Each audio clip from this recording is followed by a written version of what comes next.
Bom, pessoal, a gente vai começar então nessa abertura de frentes da química, né? A gente começa essa semana a trabalhar com as duas frentes também aqui na química. A primeira aula da semana a gente vai entrar em assunto novo. A gente vai começar a parte de cálculos, que é uma parte que tem bastante coisa para trabalhar. São assuntos que têm incidência sempre em vestibular, né? Então, por exemplo, você vai fazer, vamos olhar para uma prova. Vamos tomar como parâmetro a prova do Enem. Ali você vai ter uma questão, umas duas questões envolvendo estequiometria, na qual pode aparecer o estudo dos gases. Vai ter a parte de soluções, a parte de mol, que a gente já recém terminou, né, semana passada. Então, assim, o estudo de gases, na verdade, vocês vão perceber que ele vai ter duas utilidades. Ele vai servir para química e para física. Beleza? Tanto é que a gente vai ver esse assunto lá no final do ano, na parte de termodinâmica, de novo na física. Só que aí ela vem com uma outra abordagem, né? Geralmente eu estudo gases na química mais por causa da estequiometria, mais por conta dos exercícios que envolvem estequiometria. Embora a gente também tenha alguns exercícios envolvendo gases, de pressão, de temperatura, mas geralmente isso é mais para física. Então, sobretudo essa primeira aula, ela é muito importante para as duas disciplinas, para as duas, para física e para química. A próxima aula, a gente já vai trabalhar mais os conceitos específicos aqui da química, tá bom? E aí quando a gente for trabalhar na física, a gente volta a falar deles, só que daí numa outra situação, tá bem? Bom, qual que é o roteiro da nossa jornada? Isso aqui é o que a gente tem que saber de gases. Tá? Evidentemente, tem algumas coisas que são mais importantes para a gente aqui na química, eu vou destacar elas. Tá? A gente vai começar, então, hoje, se tudo der certo, a gente vai falar de teoria cinética, que é basicamente a introdução do estudo dos gases, né? Tipo, o que a teoria cinética fala? Ela vai explicar o que é um gás. O que é um gás? Só que, tipo assim, né? Não é, o gás é um estado físico. Ela vai explicar como é um gás do ponto de vista microscópico. O que acontece com as partículas de um gás? Como que é a velocidade delas? Como que é a energia delas? Como que é o movimento delas? Como é que elas colidem umas com as outras, tá? E, bom, beleza. Aí a gente fala de estado de gás e de transformações. Transformação isotérmica, isobárica, isométrica, tá? O que é importantíssimo para a química? Para a química especificamente, eu vou destacar equação de Clapeyron, hipótese de Avogadro e pressão parcial. Tá? Esses três links que eu coloquei aqui, esses três indicadorzinhos, são as partes que a gente mais usa na química. Tá? A primeira parte ela é uma parte mais introdutória, que vai servir tanto para química como para física. Tá bom? Beleza. Por que eu estou trabalhando gás agora? Porque a gente vai entrar em estequiometria daqui a pouco. Senão, até deixaria para estudar gases mais lá na frente. Tá? Mas como a gente vai trabalhar estequiometria aqui na química, eu já falei, bom, vamos entrar com a parte de gases e aí a gente já faz o que precisa ser feito. Tá bom? Bom, então vamos lá.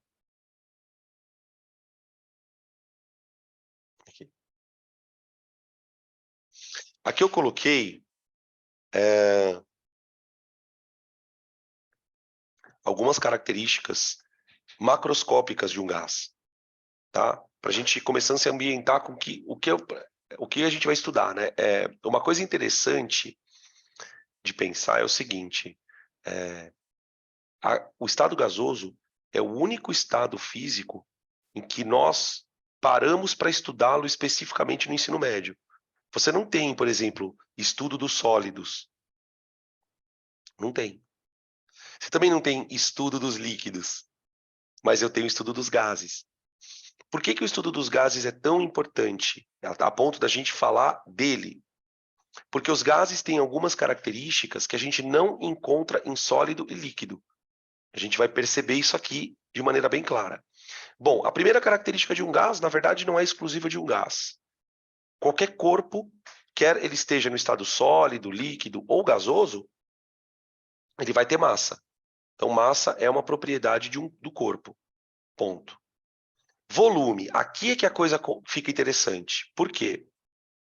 Quando a gente estuda termologia, a gente aprende que todo o corpo ele pode dilatar. Todo o corpo ele pode dilatar. Ou dilatar ou contrair. Basta que esse corpo sofra uma mudança de temperatura. Só que quando isso se trata de gás, a história é outra, gente. Porque, por exemplo, se eu pegar um corpo sólido, por exemplo, aqui eu tenho uma ponta de fluorita. Olha que bonita essa ponta de fluorita. Que é um cristal.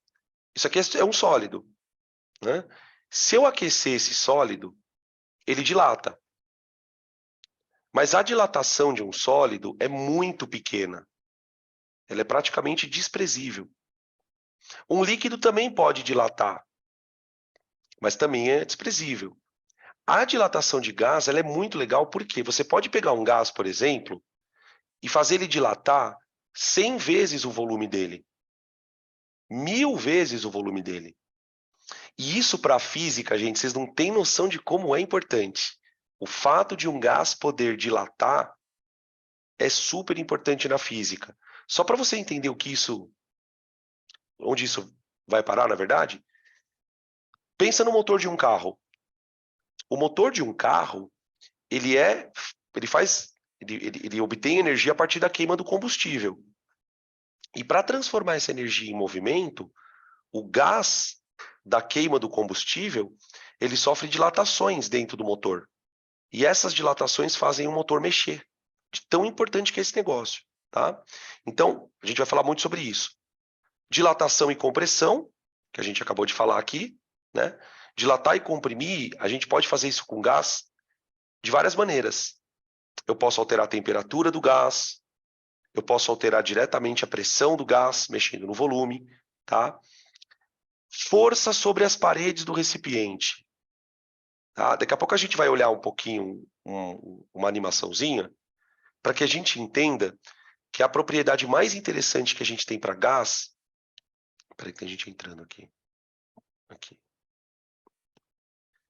A propriedade mais interessante que a gente tem para gás, gente, é o fato das moléculas exercerem dentro do recipiente o fenômeno de pressão.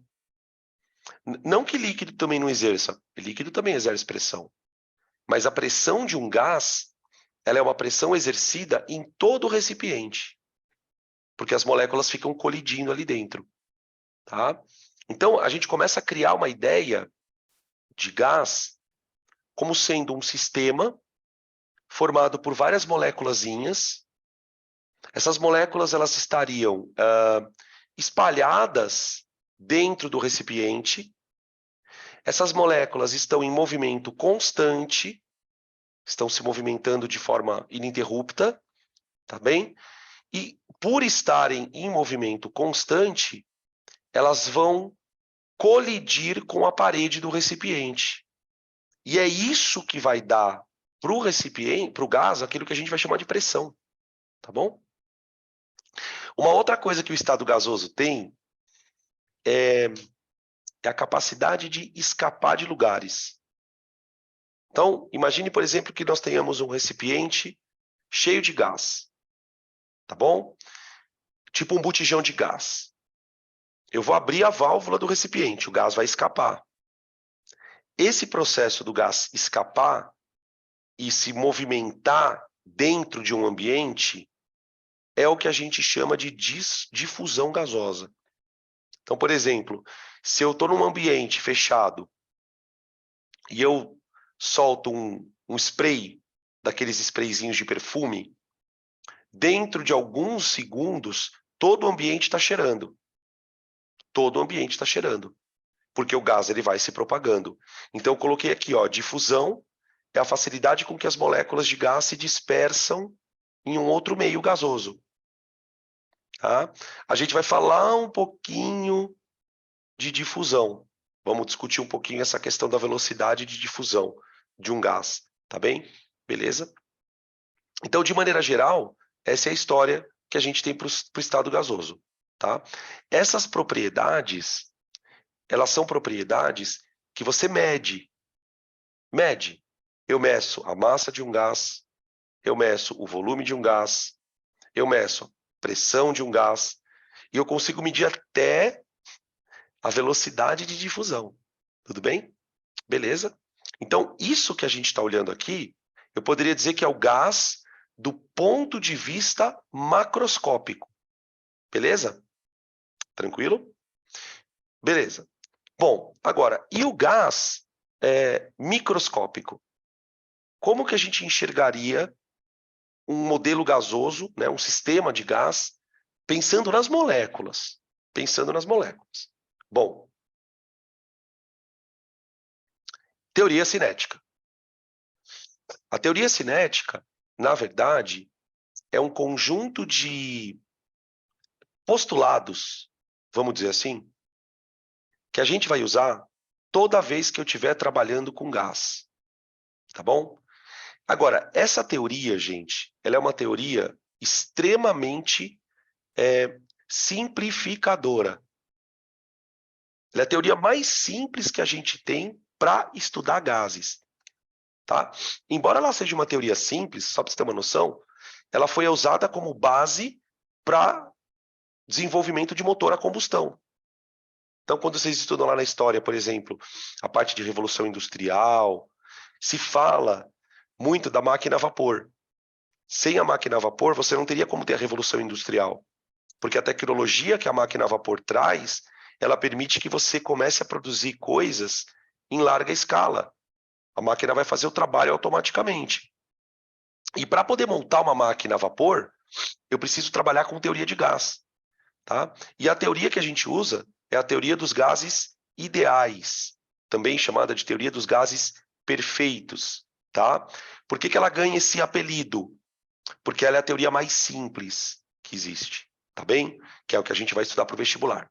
Bom, aqui eu coloquei algumas coisas dessa teoria, que são que nos interessam. Ó, suas moléculas possuem volume considerado nulo em relação ao volume ocupado pelo gás.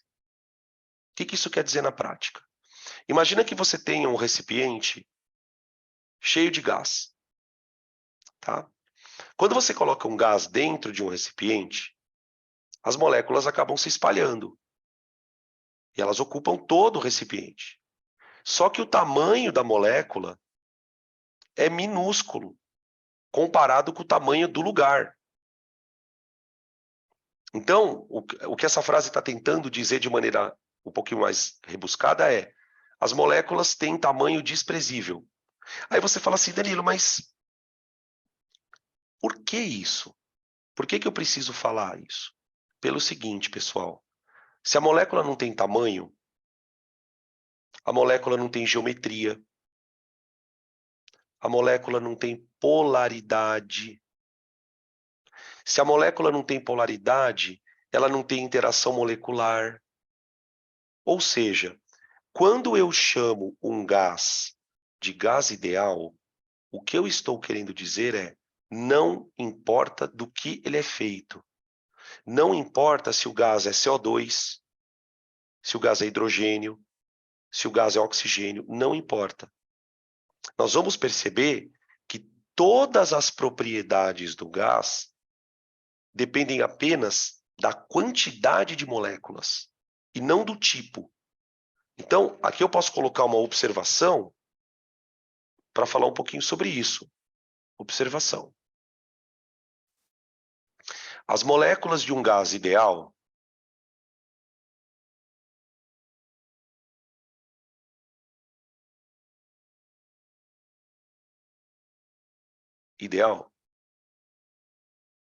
não apresentam propriedades químicas.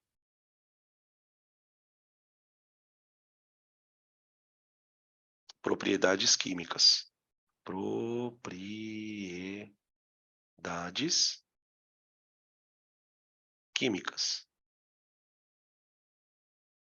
vírgula. Isto é, vírgula de novo, devem ser consideradas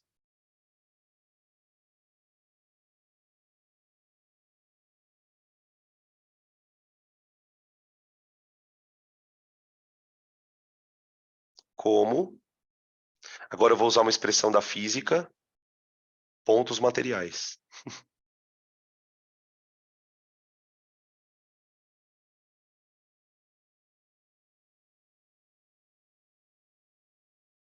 Ponto material.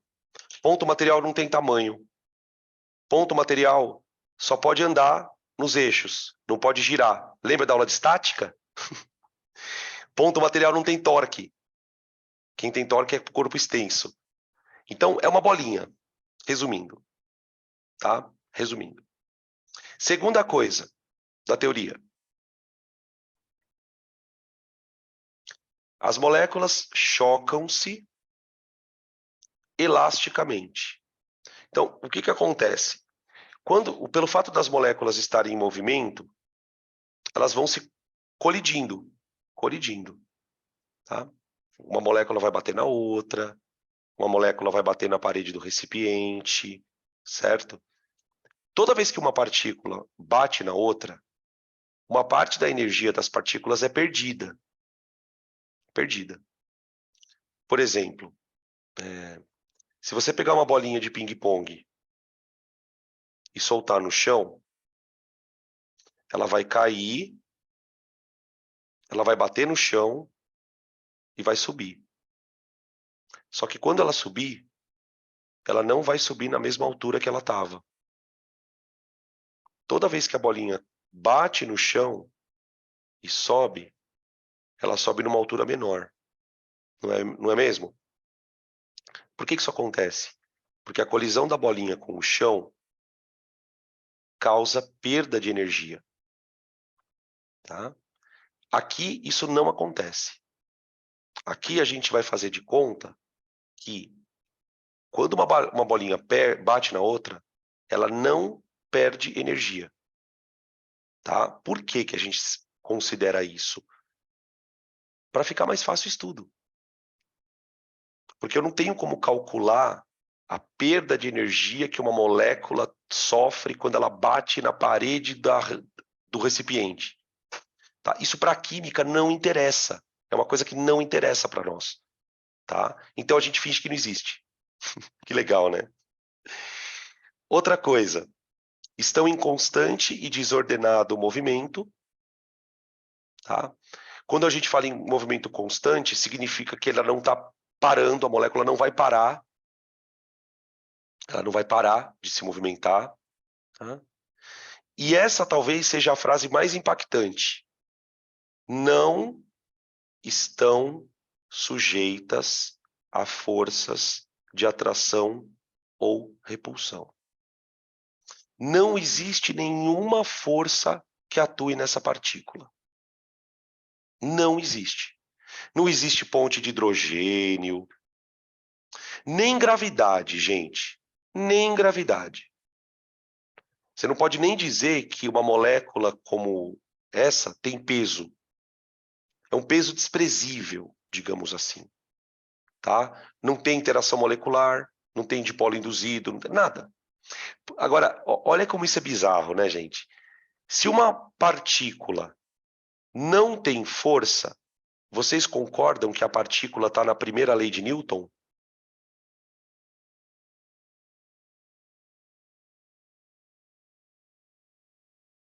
Concorda comigo? Está na primeira lei de Newton. Se ela está na primeira lei de Newton, significa que as partículas estão em movimento uniforme. Então, nós vamos imaginar que as partículas estão andando lá dentro em linha reta. Então, aqui a gente tem um desenho bem simplinho. Ó. Isso aqui seria a trajetória da partícula, tá vendo? Ela só vai mudar a trajetória, gente, aqui, ó. Ela só vai mudar a trajetória se uma partícula bater nela. É basicamente isso, tá? Beleza? Deixa eu ver que tem perguntas aqui. Dan, é porque elas são muito pequenas que a gente desconsidera? É. Dentro desse universo, eu tenho que desconsiderar. Quando eu estou numa aula de interação molecular, né, gente? Aí eu não posso desconsiderar o tamanho de uma molécula. Se vocês lembrarem da aula de ponte de hidrogênio, a gente não ficava discutindo, a molécula é muito grande, a molécula tem polo. Aqui, isso aqui tudo esquece. Né? E aí a gente vai também entendendo por que para a química não é tão interessante estudar esse gás. Não é tão importante. Tá? Tranquilo? Beleza. Bom, agora eu acho que a gente pode... Deixa eu ver o que a gente pode fazer. Não. Vamos falar um pouquinho como é que eu estudo um gás. A gente sabe que lá dentro do sistema as moléculas estão se mexendo, tal, não sei o quê. Só que eu não consigo pegar uma molécula e olhar para ela individualmente. Não consigo. O que eu consigo é pegar um gás, colocar ele dentro de um recipiente, né? Aí uma coisa importante, né? Quando eu falo assim, eu vou pegar um gás, eu estou pegando uma quantidade de moléculas de gás. Vou colocar num recipiente e aí eu posso fazer algumas medidas. Medidas. Que medidas são essas? Vamos ver. Tá. Essas medidas que nós fazemos em um gás, são 3, na verdade, são chamadas de variáveis de estado do gás. Variáveis de estado do gás. Por que elas são chamadas de variáveis? Porque elas são medidas que podem mudar ao longo do tempo. Ao longo do tempo, essas medidas podem mudar. Eu vou citar um exemplo para vocês aqui. Talvez muitos de vocês morem em apartamento, e dependendo do apartamento que você mora, talvez o seu gás ele seja encanado. Alguns de vocês devem ter gás em casa, botijão de gás. Não sei se vocês sabem que é recomendável guardar o botijão de gás num lugar onde não bate sol. Vocês já ouviram falar disso? A gente deve guardar o botijão de gás num lugar que não tem sol. Por quê? Porque a pressão de um gás é uma variável de estado. O que eu quero dizer com isto? A pressão de um gás é mudável ou mutável de acordo com as circunstâncias. Então, quando eu esquento o botijão de gás, quando eu deixo ele embaixo do sol, a pressão lá dentro aumenta. Isso pode tornar o botijão perigoso, certo? Então, variável é qualquer coisa que varia. Por que ela chama-se estado? Porque o estado de um gás, ele é dado pelas variáveis. Quando a gente quiser... como é que eu posso dizer? Quando eu quiser descrever um gás... Peraí. Quando eu quiser descrever um gás, eu tenho que dar 3 informações dele. Pressão, volume e temperatura. Acabou. Tudo bem? Pressão, volume e temperatura. Cada uma delas é uma variável. Tá? Bom, pressão. O que é pressão? O que é pressão? Bom, para explicar o que é pressão, eu vou mostrar para vocês uma coisa. Vou mostrar uma coisinha para vocês aqui. Espera aí. Deixa eu trocar aqui a tela. Só um minutinho, espera aí. Pronto. Isso aqui vai poupar muito tempo da gente. Para entender o que é pressão, o que é temperatura. Tá? Isso aqui é um simuladorzinho bem simples, que basicamente vai fazer a gente entender o que é um gás. Tá? Então aqui eu tenho um recipiente. Tá? Aqui eu tenho uma tampa, que eu posso abrir. Tá bom? Aqui eu tenho um outro negócio que eu posso controlar o tamanho do recipiente. Ó, tá. Aqui, ó, eu tenho uma fonte de calor. Tá? Beleza? O que mais que eu tenho? Aqui eu tenho uma bomba. Tá vendo? Ó? Uma bomba de gás. Eu vou injetar gás aqui dentro. Eu posso injetar moléculas grandes que são as roxinhas. Eu posso injetar moléculas pequenas. Tá? Ó, eu posso controlar aqui as partículas pesadas e as partículas leves. Tá? E aqui eu tenho um negócio de medir pressão, ó. Tá bom? Beleza? Tá? Isso não é joguinho. Isso é instrumento pedagógico. Você adora joguinho? Ixi, tem vários joguinhos desses. Tem joguinho desse na parte de ótica, de eletromag. Puta, eletromag ajuda pra caramba. Eletromagnetismo ajuda pra caramba. Bom, vamos lá. Deixa eu fechar isso aqui. Tá. Deixa eu ver o que mais que eu quero. Ah, tá. Deixa isso aqui, eu não quero. Cronômetro, eu não quero também. Tá bom, vamos injetar. Ó, você tá vendo que a pressão tá marcando 0. Aqui, eu tenho aqui em cima a temperatura, ó, que eu posso escolher em Kelvin ou em Celsius. Tá bom? Vou deixar em Kelvin. Vou injetar gás. Vou injetar moléculas pequenas. Pronto. Olha o que está acontecendo na pressão, gente. Tá vendo que a pressão deu uma subidinha? Tá, presta atenção. Gente, não desconcentra no negócio só porque é um joguinho, tá? Como estão falando aqui no chat. Não desconcentra só porque é um joguinho. Dá uma olhada dentro do recipiente. Olhou? Você está percebendo que as bolinhas estão batendo na parede? Estão batendo na parede. Você concorda comigo que cada vez que as bolinhas batem na parede, elas fazem uma força na parede? Então, a pressão do gás, ela tem a ver com a força que as moléculas batem na parede. Faz sentido isso para vocês? Tudo bem? Beleza? Tá. Então, eu posso dizer que a pressão tem a ver com força.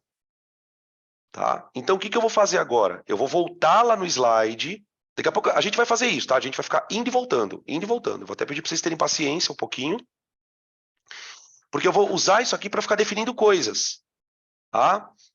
Então, vamos voltar no nosso slide. Deixa eu acertar ele aqui. Pronto. Volta aqui, ó. Volta aqui. A partir daquilo que vocês enxergaram, eu vou definir pressão. Eu vou definir pressão. Tudo bem? Espera aí, deixa eu aumentar a tela para vocês. Pronto, acho que agora vocês estão com a tela cheia. Então, ó, por definição, o que é a pressão de um gás? A pressão do gás é a força que as moléculas fazem numa determinada área. Área. Que área, Danilo? A área do recipiente. Quando as moléculas de gás estavam batendo no recipiente, elas estavam batendo em toda a parte interna. Então, é a área da parte interna do recipiente. Tá? E olha que interessante, porque quando você entende isso, você começa a entender por que quando a temperatura do gás muda, a pressão também muda. A gente vai falar um pouco sobre isso daqui a pouquinho. Tá? Então, veja, essa pressão ela é medida em Newton por metro quadrado. Newton por metro quadrado. Essa é a unidade de pressão. Essa unidade, ela está no sistema internacional.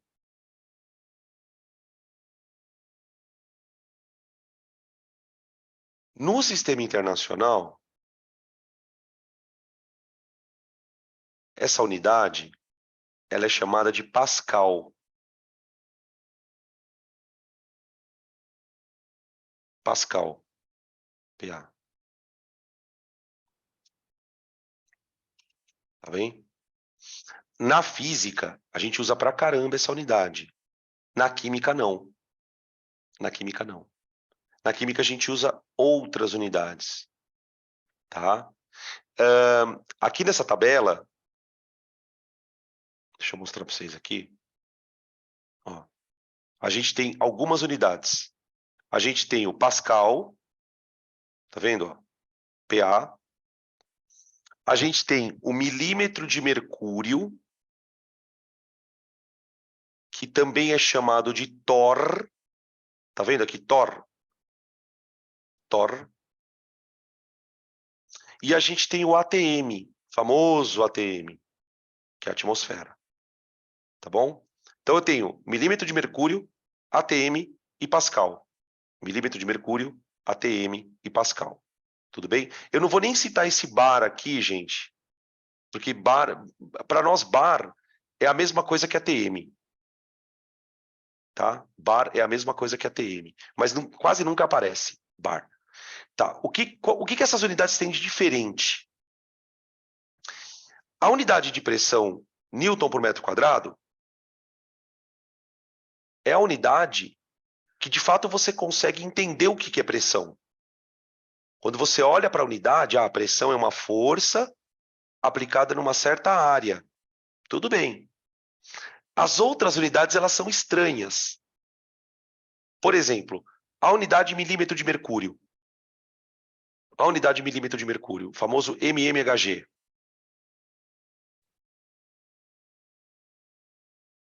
Quando você fala, por exemplo, que a pressão de um gás é... Opa, perdão. Que a pressão de um gás é, sei lá, 500 milímetros de mercúrio, o que você está querendo dizer na real? O que você está querendo dizer? A escala que a gente usa, chamada milímetro de mercúrio, ela compara a pressão do gás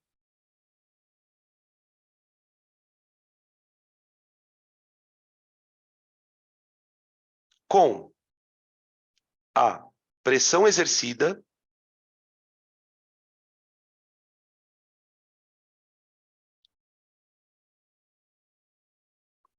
por um tubo de mercúrio. Mano, é bizarro. Gente, deixa eu explicar para vocês com esse desenho que eu acho que ele vai ajudar. Ó, tá vendo aqui, ó? Isso aqui é um experimento muito famoso, feito pela primeira vez pelo Torricelli. Qual foi a ideia do Torricelli? Torricelli descobriu uma coisa que, se você fizer na sua casa, você também vai descobrir. O que o Torricelli descobriu? Se ele pegasse um tubo cheio de líquido, imagina que você enche um tubo de líquido, qualquer líquido, tá? Você fecha a parte superior, vira o tubo de ponta cabeça, percebe que aqui, ó, ele está segurando a parte de baixo do tubo, para o líquido não sair? Aí o que ele faz? Com a mão aqui embaixo, ele enfia o tubo dentro do líquido e solta. E tira a mão. O que o Torricelli se ligou? Quando ele fazia isso, uma parte do líquido descia. Mas ela não descia toda. Ficava uma coluna aqui, ó. Tá vendo? Ficava uma coluna. O que o Torricelli percebeu? Que nesse ponto aqui, ó, no ponto mais baixo dessa coluna, esse mercúrio, ele está exercendo uma pressão. Uma pressão aqui embaixo, ó. E aí, qual foi a ideia do Torricelli? Relacionar essa pressão com o tamanho dessa coluna. Com o tamanho dessa coluna. Então, ele criou uma unidade de pressão que, na verdade, é o tamanho de uma coluna. Agora, deixa eu fazer uma pergunta aqui, gente. Pergunta que não quer calar. Por que o mercúrio não desceu totalmente do tubo. Ai, caiu minha ponta de fluorita. Por que que o mercúrio não desceu todo? Vamos ver se alguém se liga. Por quê? Ele não tinha que ter escorrido lá para baixo? Por que que ele não escorreu? Essa que foi a sacada do Torricelli, foi explicar isso. O mercúrio não escorre por conta do ar que tem fora. Como assim, Danilo? Gente, deixa eu mostrar um negócio para vocês aqui. Imagina aqui o tubo, ó.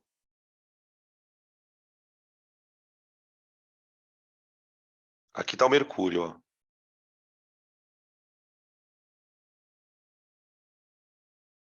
Tá? E aqui está cheio de mercúrio também. Mercúrio. E aqui mercúrio.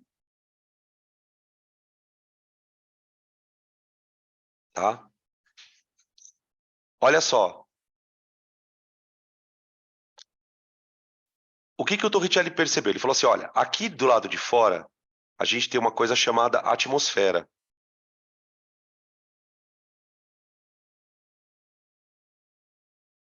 Essa atmosfera, ela aplica no líquido uma força. Empurra ele para baixo. E o que acontece? O líquido que está aqui dentro, ó, ele não consegue descer porque ele não tem força suficiente para empurrar o líquido que está aqui fora para cima. Porque, gente, concorda comigo que para esse líquido aqui, ó, descer, ele teria que empurrar a parte que está aqui fora para cima? Só que o que acontece? Como tem a atmosfera aqui, ó, ela não deixa. Então, o Torricelli, ele percebeu uma coisa genial. Ele percebeu o seguinte, ó. Imagina que você tenha um ponto aqui fora, ponto A, e um ponto aqui dentro, no mesmo nível dele. O que o Torricelli percebeu? O ponto em A, ele sofre uma pressão atmosférica, não é? Que é a pressão de um gás. A atmosfera é um gás. O ponto B tem uma pressão do mercúrio.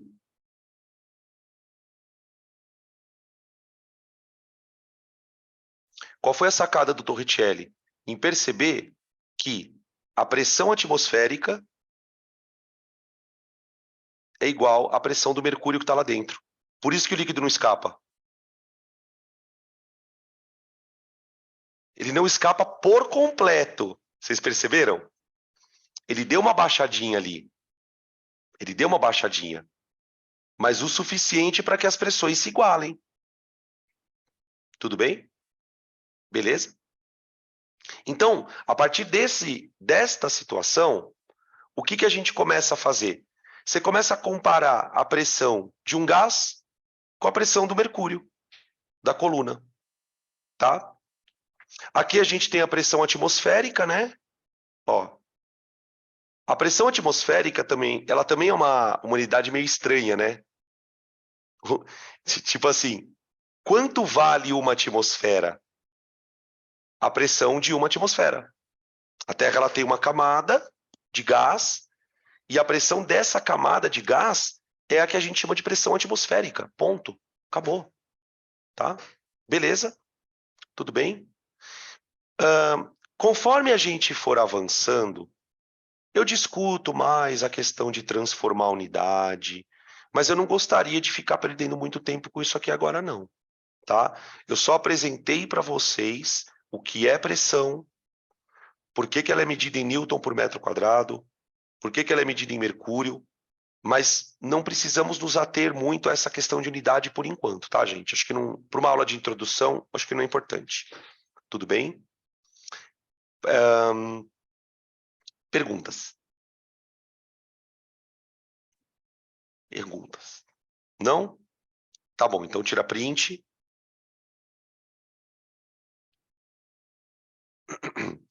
Bom, além da pressão, gente, quais são as outras variáveis que a gente tem? Volume. Volume. Gente, aqui eu tenho 3 recipientes de tamanhos diferentes. Tá vendo? Cada recipiente tem a mesma quantidade de gás. Tudo bem? Tem o mesmo número de moléculas.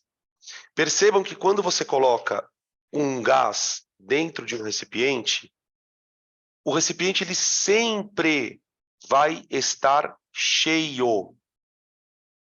Não tem como um recipiente que tem um gás tá metade cheio, metade vazio. Não existe isso.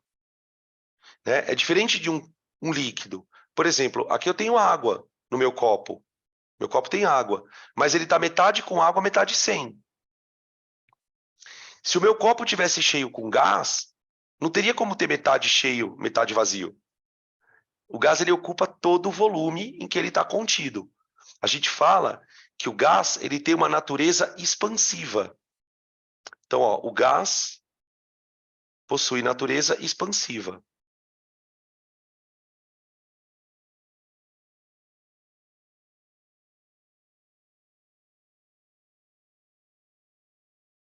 Tá bom? Quando a gente mede volume, a gente faz isso no sistema internacional, que é o metro cúbico. Tá? Na química, a gente não usa muito metro cúbico. Na química, a gente usa mais litro. Tá? Então, ó, na química, utilizamos com maior frequência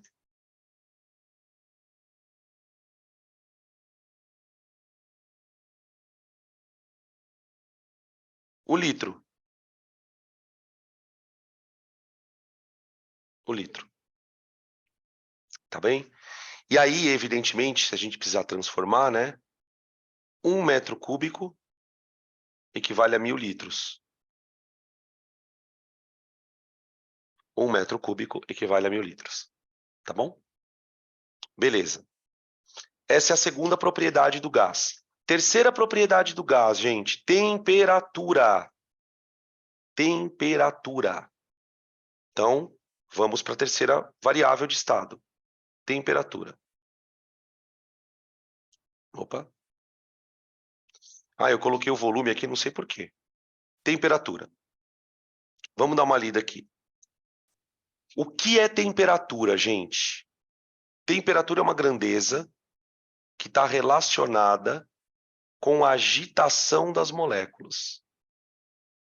E aqui tem uma coisa um pouco complexa que eu vou tentar não complicar muito, juro para vocês de verdade, porque o negócio é meio tenso. O que significa agitação na real? Né? Porque você já deve ter ouvido de professor, ó, a temperatura mede a agitação das moléculas. Temperatura. Mas que diabo de agitação é essa?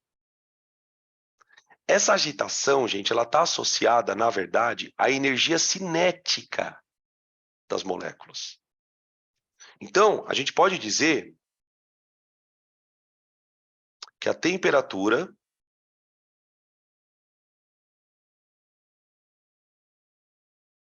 se relaciona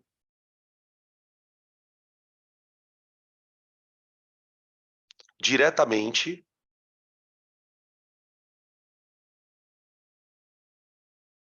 com a energia cinética das partículas.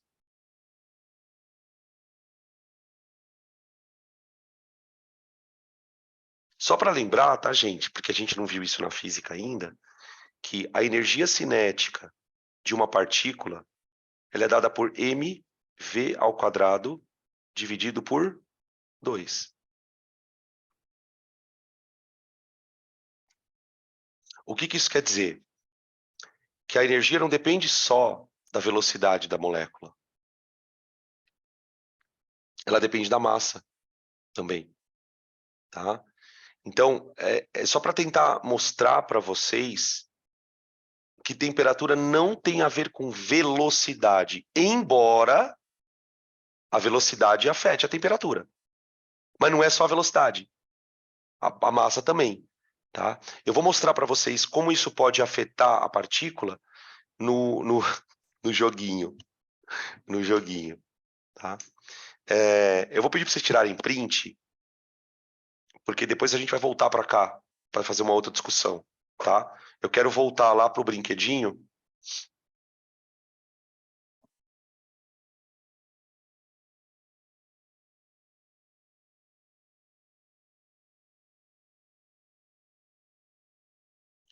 Pronto, tá.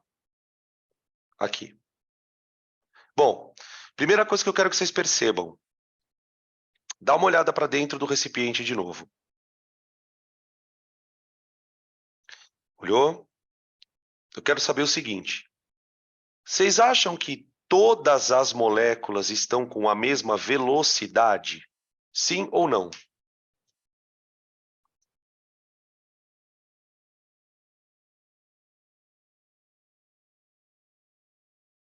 Elas questão de verdadeiro ou falso, né?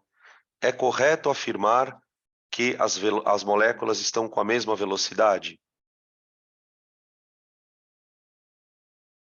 Não. Dá uma olhada. Não sei se vocês conseguem perceber, tem molécula mais rápida e tem molécula menor, mais lenta. Olha lá, dá uma olhada.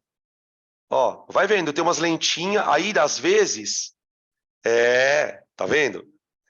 Percebe como não é tão simples quanto a gente imagina? Não é tão simples.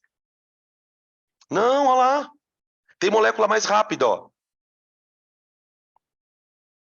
Pois é, ó, olha o que estão perguntando aqui. Mas não está todo mundo na mesma temperatura?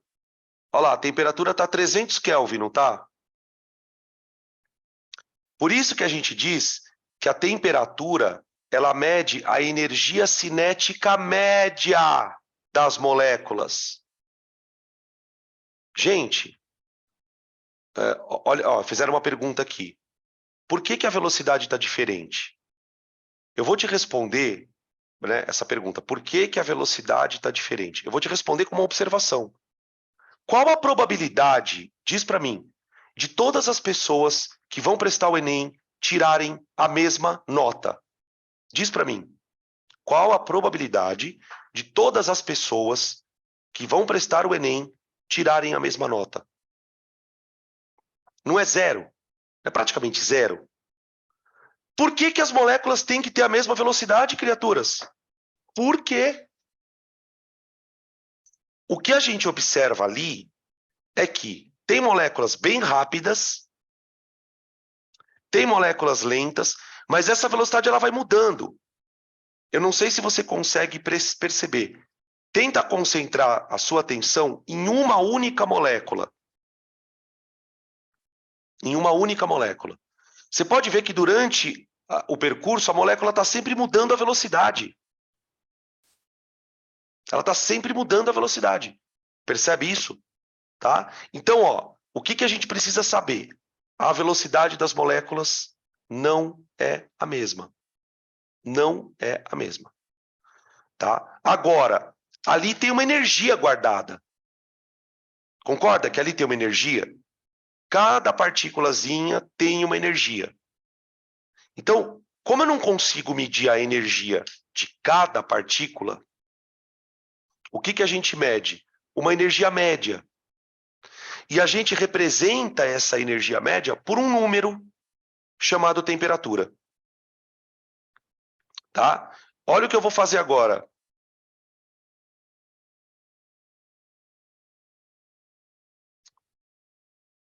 Eu vou colocar moléculas mais pesadas. Presta atenção agora.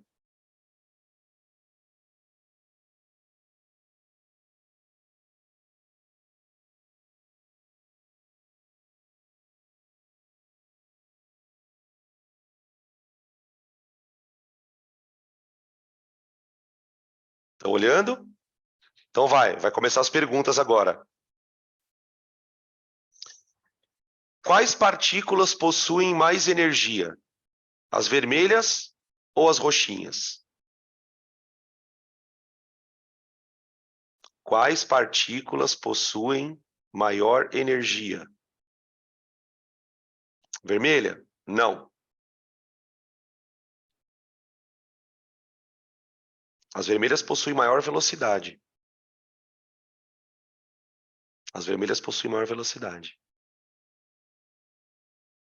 Pois é. Não, não é a vermelha. Gente, não está todo mundo na mesma temperatura? Não está todo mundo na mesma temperatura? Se está todo mundo na mesma temperatura, todas elas têm a mesma energia. O problema é que, como a partícula roxinha é mais pesada, para ela ter menos energia, para ela ter a mesma energia, ela precisa ter menor velocidade. Não é a massa que é desprezível, é o tamanho dela que é desprezível. A massa não é. O fato da gente ter moléculas pequenas e grandes quer dizer aqui que a massa é diferente. O tamanho, de fato, é o mesmo. Mas como existe uma limitação aqui do aplicativo, como é que o aplicativo mostrou as partículas? Com massas diferentes, com tamanhos diferentes, mas na verdade não é. Então é assim, você tem moléculas a 300 Kelvin. As moléculas a 300 Kelvin estão todas com a mesma energia. Só que as moléculas menorzinhas, de tamanho, de massa menorzinha, elas acabam se locomovendo mais rápido. As grandonas, as que têm maior massa, por terem maior massa, acabam se locomovendo menos, né? Tá? Então as velocidades podem ser diferentes, mas a energia cinética é a mesma quando a temperatura for igual. Perfeito! Perfeito! Perfeito. Tudo bem? Beleza? Pesado, hein? Agora, presta atenção o que eu vou fazer. Vamos fazer o gás sofrer difusão? Vamos fazer o gás sofrer difusão? Olha o que vai acontecer com a pressão. Olha o que vai acontecer com a temperatura. Presta atenção. Pressão e temperatura, gente. Vai olhando.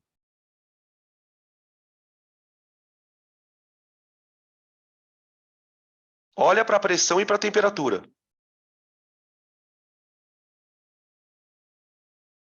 Percebe que as bolinhas menores estão saindo mais rápido? As bolinhas mais pesadas estão ficando mais tempo dentro do recipiente? Cada gás tem uma velocidade de difusão diferente. Olha lá. Tudo bem? Vamos expulsar o gás logo, vai.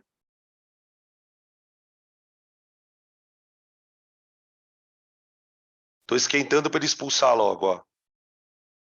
Ó. Quando eu esquento o gás, as moléculas começam a ganhar velocidade, ó. Tá indo embora. Pronto.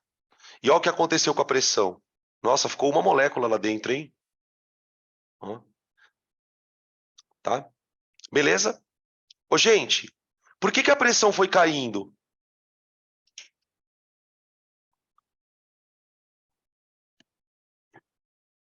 Deixa eu ver aqui, estão respondendo. Para de ficar olhando para a bolinha que não sai da caixa. Presta atenção no que eu estou perguntando aqui, ó. Os caras estão com agonia porque a bolinha não sai da caixa. Ô, gente, por que a pressão caiu? A pressão caiu porque as moléculas pararam de bater no recipiente. A pressão não tem a ver com colisão? Olha lá, tá saindo. Olha lá, tá saindo. Aê, moleque. Vocês viram que a temperatura desapareceu? Vocês viram que a temperatura desapareceu quando saiu? Gente, não existe temperatura no vácuo. Não existe temperatura no vácuo. Ó, tô tacando fogo. Não tá mexendo a temperatura. Por que não existe temperatura no vácuo? Vamos ver se vocês sabem.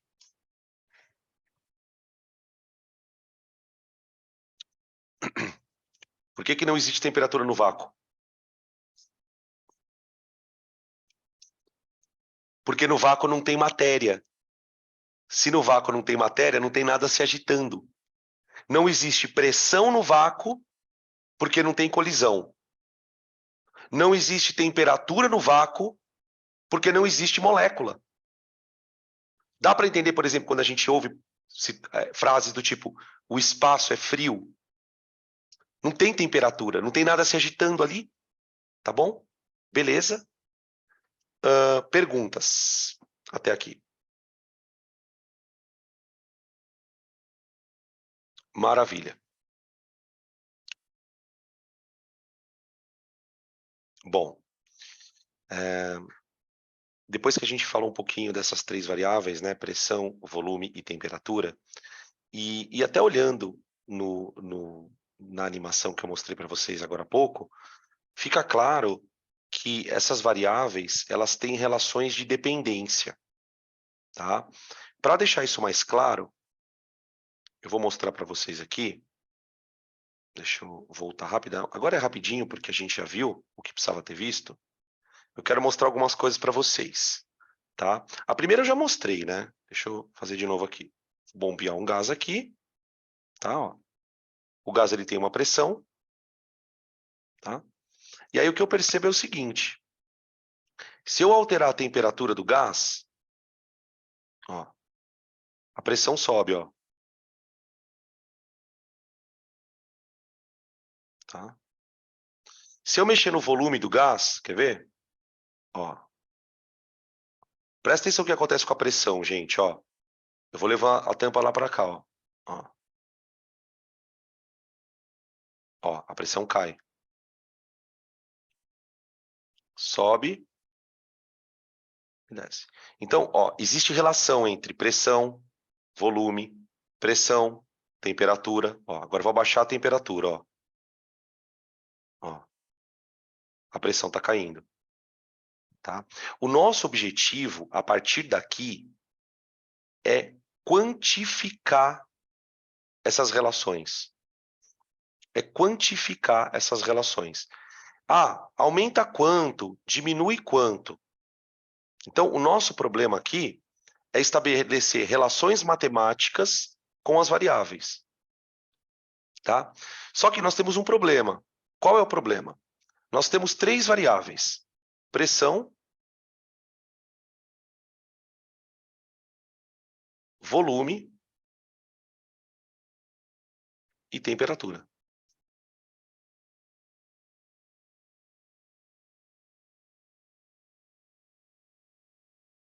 Tá?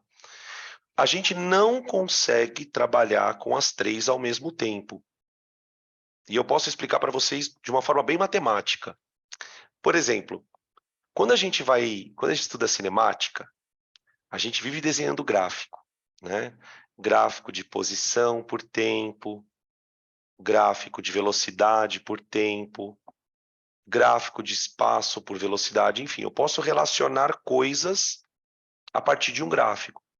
Só que os gráficos que a gente estuda na matemática são gráficos de dois eixos. Dois eixos. Para eu estudar três variáveis, o que eu teria que criar? Eu teria que criar um gráfico meio assim, ó. Um eixo aqui, por exemplo, colocando pressão. Um outro eixo aqui, colocando volume. E eu teria que colocar um terceiro eixo perpendicular ao volume, perpendicular à pressão, e aqui também perpendicular, né? Tá? Com a temperatura. Não sei se vocês conseguem perceber no meu desenho, ele não está muito bem feito, mas é como se nós tivéssemos três gráficos em um só. Eu teria um gráfico PV, eu vou ter um gráfico volume por temperatura, e eu vou ter um gráfico de pressão por temperatura.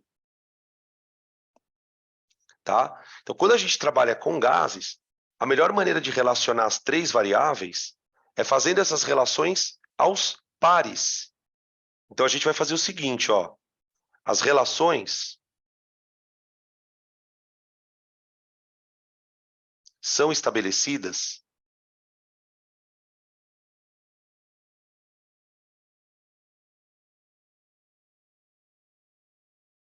duas a duas.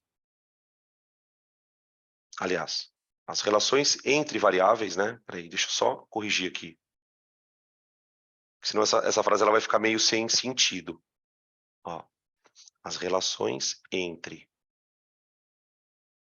variáveis são feitas duas a duas. Como assim, Danilo? Vou explicar. Por exemplo, vamos imaginar que eu queira estudar qual a relação entre pressão e volume. Tipo assim, né? Do que eu estou falando, assim, sendo mais claro? Eu quero estudar o que acontece com a pressão do gás quando eu altero o seu volume. Entende? O que acontece com a pressão do gás quando eu altero o volume? Para eu fazer isso, eu vou considerar que a temperatura do gás é constante.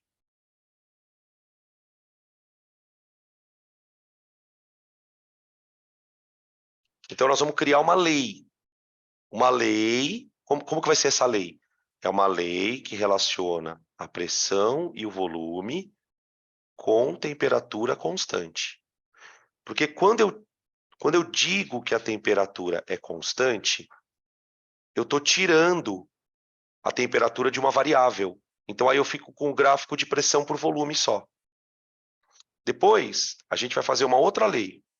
Qual é a outra lei? Eu vou estudar pressão e temperatura. Então, aí, eu vou estudar essas duas aqui, ó. Pressão e temperatura. Tá? Só que para estudar pressão e temperatura, eu vou ter que fazer o volume ser constante. Essa vai ser a segunda lei. Tá? E a terceira lei, ela vai relacionar volume e temperatura. Só que daí a pressão vai ser constante. Tá? Então, o que a gente vai fazer hoje, na verdade, é uma aplicação das leis, mas de maneira limitada. Como assim? Para eu estudar as leis, eu vou ter que sempre mandar uma variável estar constante. Tá?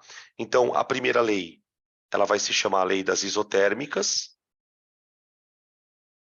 A segunda lei vai ser a lei das isométricas.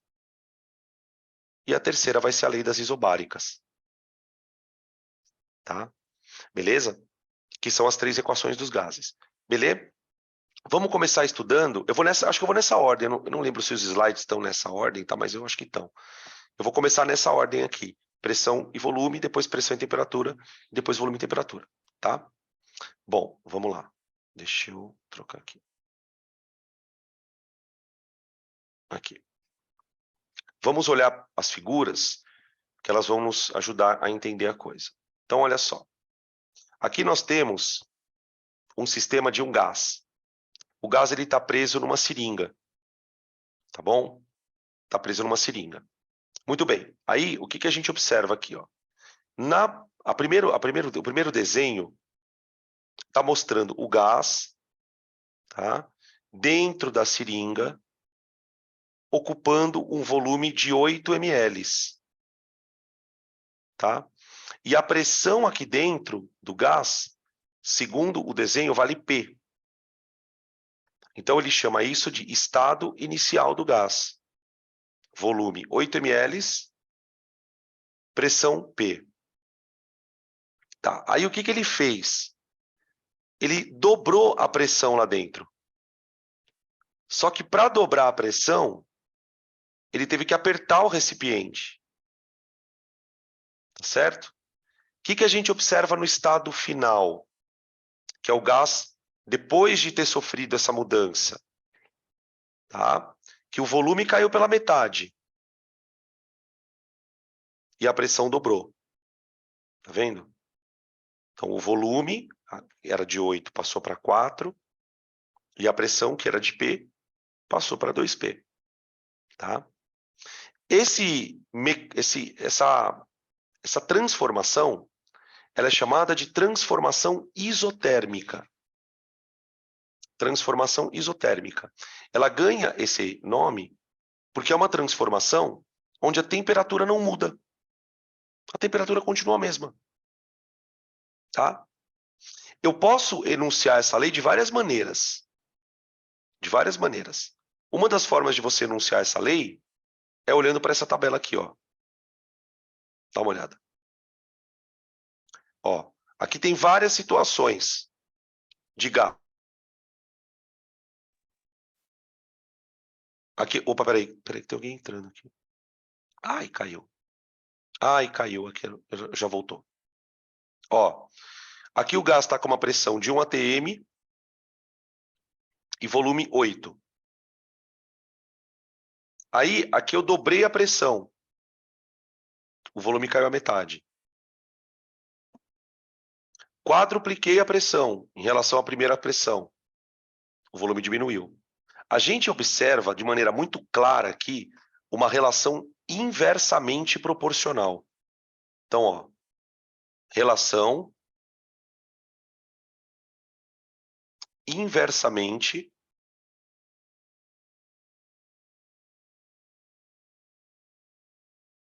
proporcional.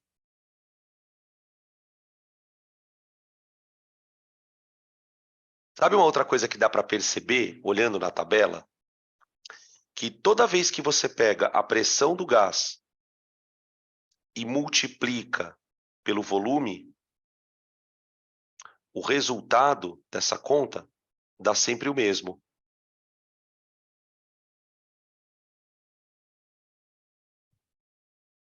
Nesse caso, está dando 8. Tá certo? Beleza? E isso para a gente é bom. Sabe por quê, pessoal? Porque isso tem uma consequência. Sabe qual é a consequência? A consequência é a seguinte. Se você pegar a pressão inicial do gás e multiplicar pelo volume inicial, isso aqui vai dar um resultado, não vai? Só que esse resultado, gente, ele tem que ser igual à pressão final multiplicado pelo volume final. Isso é uma fórmula, tá? Nós vamos ver que essa fórmula ela tem algumas aplicações. Tá? Ela te permite, por exemplo, descobrir qual é a pressão do gás, prever a pressão do gás. Apesar de que é bem intuitivo a coisa, né? Tipo, se o volume cai pela metade, ou seja, se o volume é dividido por 2, a pressão vai dobrar. Se o volume é dividido por 3, a pressão triplica, e assim por diante, tá? Beleza? Uma outra maneira de você observar esse comportamento é por meio de gráficos, como este aqui, ó. Ó. Esse aqui. Aqui a gente tem um gás que está passando por várias situações, ó. Ele começa com volume de 1 litro, pressão 8 atm. Aqui ele está com volume de 2 litros, pressão 4 atm. Aqui ele está com volume de 4 litros, pressão 2. Percebe que toda vez que você pega a pressão e multiplica pelo volume, o resultado dá o mesmo. Tá? Então a gente fala que isso aqui, ó, são estados do gás. Cada ponto desse na curva são estados do gás. Então, aqui eu posso escrever assim, ó. Estados do gás. Um gás com temperatura constante.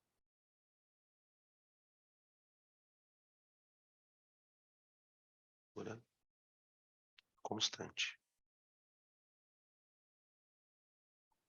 Tá bem? Beleza? Isso é chamado de lei de Boyle, né? É a lei das transformações isotérmicas. Tá? Essa fórmula, gente, você só pode usar em exercícios em que a pressão, em que a temperatura do gás não varie. Então, na hora que a gente for fazer os exercícios, a gente vai ficar meio atento a isso. Ah, o gás está sofrendo uma transformação, tá bom. É isotérmica? Eu posso usar essa fórmula, tá bom? Tranquilo? Podem tirar print.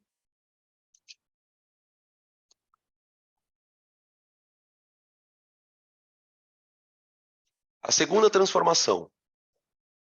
Segunda lei das transformações. Vamos lá.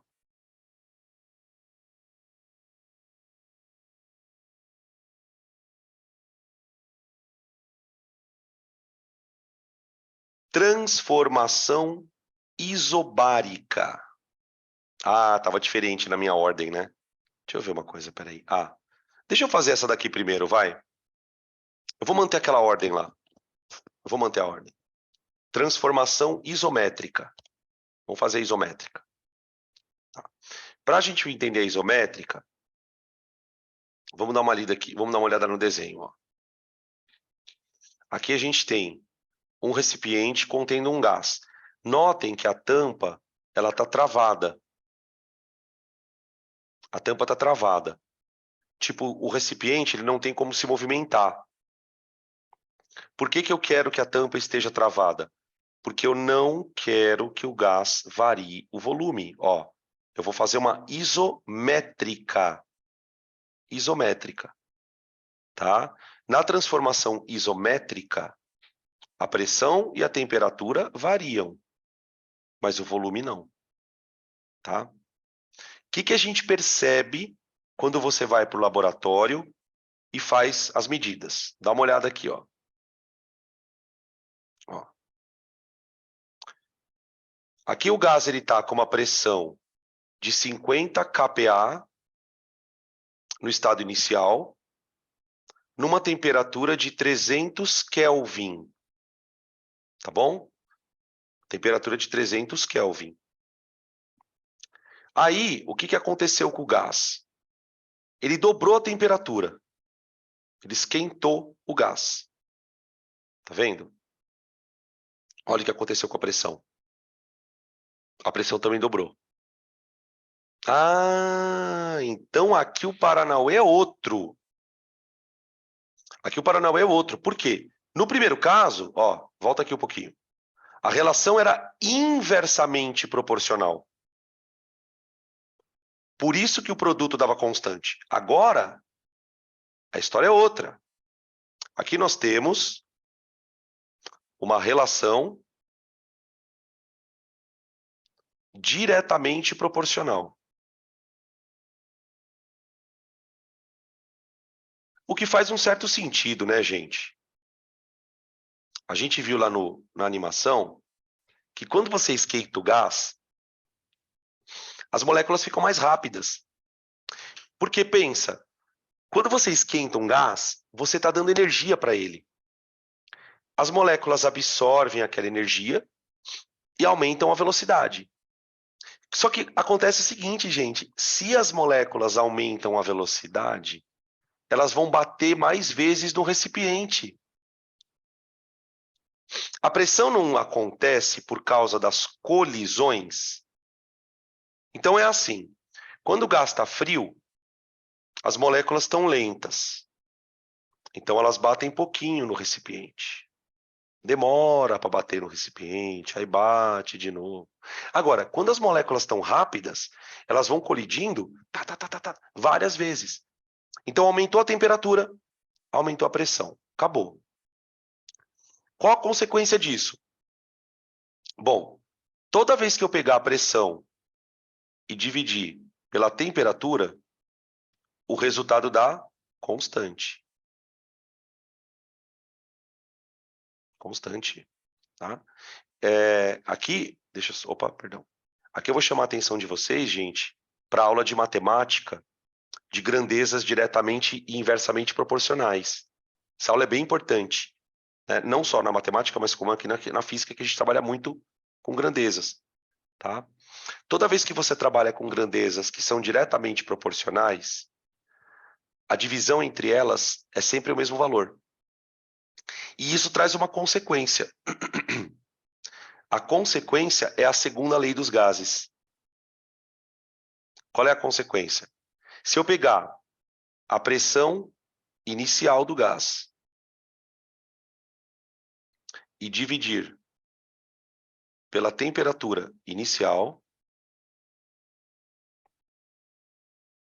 o resultado dessa conta tem que ser o mesmo da pressão final multiplicado pela temperatura final. Tá? Aqui, gente, cabe uma observação. A temperatura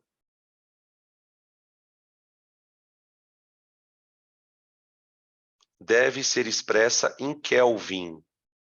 Sempre expressa em Kelvin. Tá? Vocês vão perceber que na maioria dos exercícios, o cara já te dá a temperatura em Kelvin. Ah, Danilo, e se ele não der? A gente vai transformar, tá? A gente comenta aquela coisa de transformar, somar 273. A gente vai falar sobre isso depois, tá? Tranquilos? Tá? Isso aqui é chamado de lei das transformações isométricas. Também pode ser chamada de isovolumétrica, tá? Ó, isovolumétrica. E tem um outro nome ainda, gente, mais estranho ainda, que é isocórica. Isocórica, tá? Isométrica, isovolumétrica ou isocórica, tá? Certo? Segunda lei dos gases. Tá aí. Podem tirar print.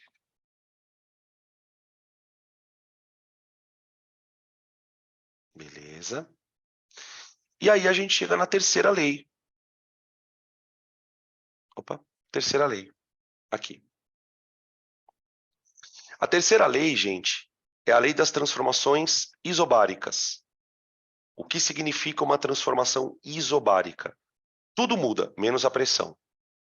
Tudo muda, menos a pressão. Para a pressão do gás não mudar, a gente tem que imaginar uma outra situação, gente. Veja. Deixa eu dar um zoom aqui. Aqui. Ó. Aqui nós vamos imaginar o seguinte. A tampa, ela está sempre com a mesma pressão. A pressão que está aqui dentro do gás, ela vai ser sempre a mesma. Então, é como se essa tampa ela pudesse se movimentar de uma tal maneira que a pressão aqui dentro não mude nunca.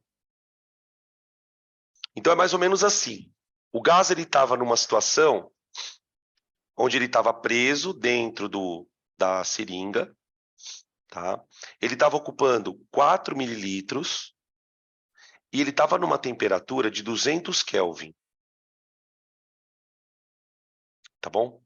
Isso eu chamo de estado inicial do gás. Tá? No segundo caso, eu esquentei o gás. Olha lá. Só que agora, a tampa pode se movimentar. É diferente da outra situação. Na outra situação, eu tinha esquentado o gás, mas a tampa estava presa. Como a tampa pode se movimentar, o gás ele não aumenta a pressão aqui dentro. Porque à medida que ele vai esquentando, ao invés dele aumentar a pressão, ele vai expandindo. Ele vai empurrando a tampa para cima. Tudo bem? A gente chama isso, gente... Ai, peraí. Estava coçando a orelha aqui. A gente chama isso de expansão isobárica. Mano, esse nome é muito importante na física. Na física, aqui na química nem tanto. Expansão isobárica. Ele sofre uma expansão, tipo, o volume está aumentando, e é isobárica porque a pressão é constante, tá bom? O que a gente percebe? Que quando eu dobro a temperatura, o meu gás dobra de volume também. Olha lá, a pressão não muda, mas o volume dobra. Então aqui nós temos uma relação diretamente proporcional. Diretamente. Por isso que os gráficos são retas, gente. Se vocês olharem na outra transformação, quer ver? Ó, dá uma olhada no gráfico. O gráfico é uma reta. Quando a pressão era 50, a temperatura era 30, tá vendo? Dobrou a temperatura, dobrou a pressão. Então, grandeza diretamente proporcional, gente, o gráfico é reta. Tá? Ó, aqui. Então, aqui nós, fechando, nós temos grandezas. Então, aqui eu tenho volume e temperatura são diretamente proporcionais também.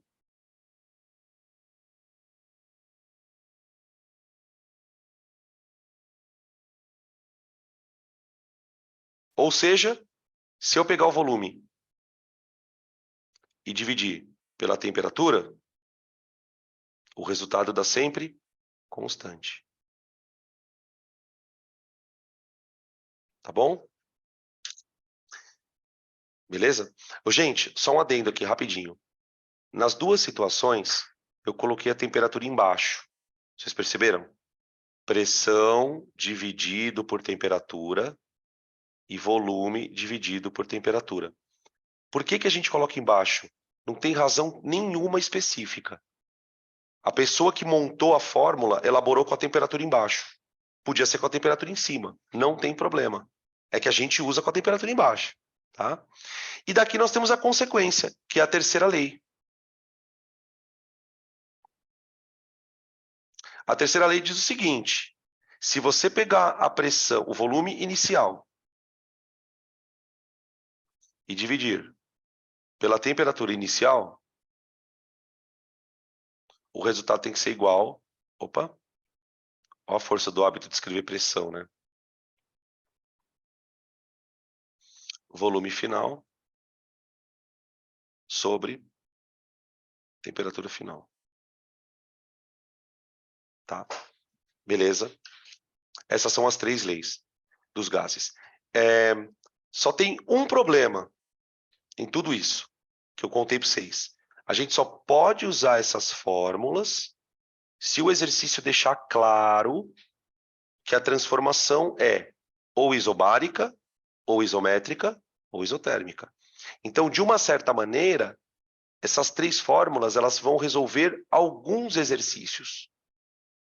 Exercício para pressão constante. Tá aqui.